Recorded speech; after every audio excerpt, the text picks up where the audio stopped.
প্রথম দিন হলুদ ভেলভেটের পেড়ে শাড়ি এনেছিল।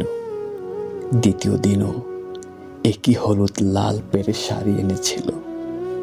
পার্থক্য ছিল শুধু ওটা সিল্কের। মনে মনে আশা করেছিলাম একটি লাল বেনারসি আনবে।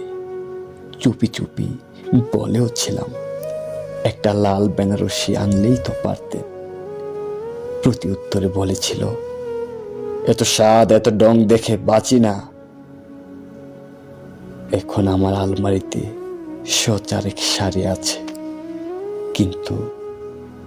কিন্তু কখনোই আর হলুদ শাড়ি লাল পেড়ে বা লাল বেনারসি রাখে না।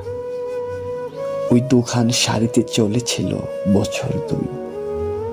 সেলাই আর রিপু করতে করতে আমি ক্লান্ত হইনি। শাড়ি বরং লজ্জা পেয়ে গেল। একদিন আমাকে দেখে গোয়ালের গরুরও লজ্জা লাগলো। সে শিঙের গোতা দিয়ে শাড়ি 2 অর্ধেক করে দিল।